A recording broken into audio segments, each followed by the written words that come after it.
Okay, so we all have these big dreams, Mm. right? Like that dream house, that dream car, that dream vacation. But then we hit this thing called credit score.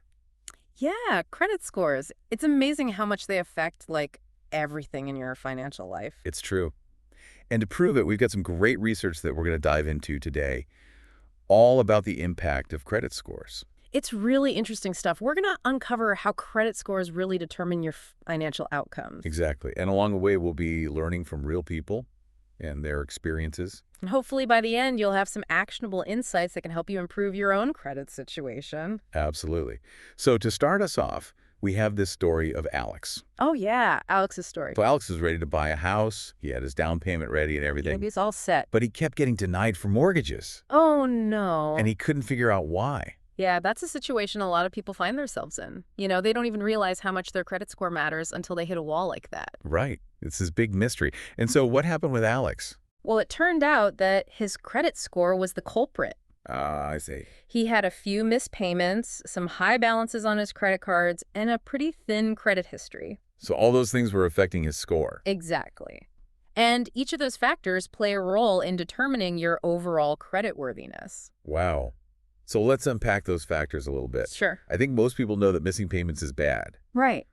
but I'm really curious about the long-term impact of that. Mm-hmm. Like, how long does a single missed payment actually stay on your credit report?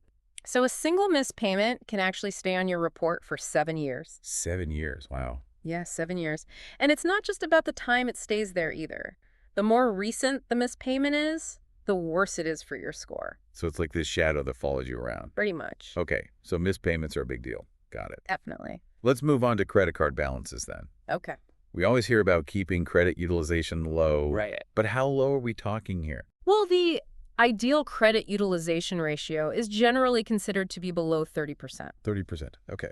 But the interesting thing is that different credit scoring models actually weigh utilization differently. Oh, really? Yeah, some are more sensitive to it than others, so it's not just about hitting that magic number. I see. It's more about understanding how different lenders will perceive your utilization. So it's a bit more nuanced than just a simple percentage. Exactly. Okay, so we've covered missed payments and credit card balances. Uh-huh. Now, what about someone with a limited credit history? Okay. Is that really a big disadvantage? Yeah, it can be, especially if you're applying for bigger loans.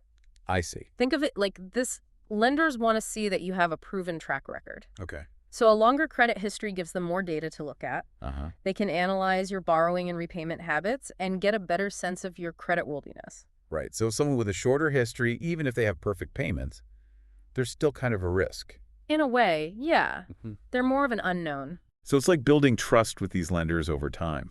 Exactly. Okay, so back to Alex's story.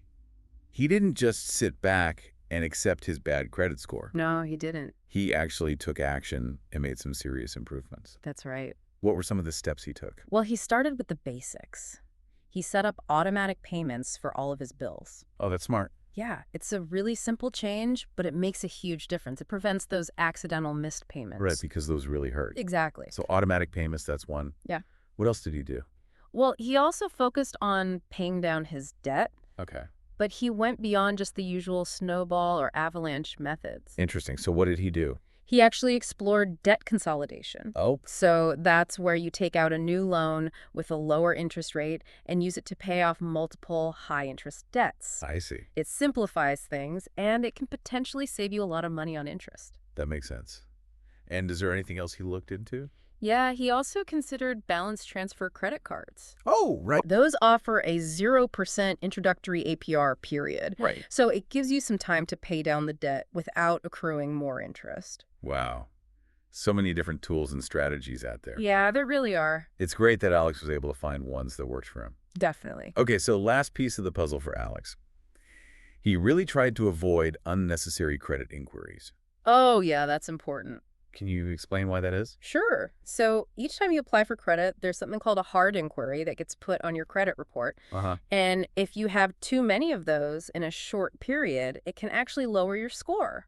Oh, really? Yeah, because it makes it look like you're desperate for credit. Wow, I never thought about it like that. It can send the wrong signal to lenders. It's like a red flag. Exactly. So it's not just about getting approved, it's about getting the best possible terms. Right. And this is where Alex's story is really inspiring because he was not only approved for a mortgage, Mm-hmm. But he also got a lower interest rate because his credit had improved so much.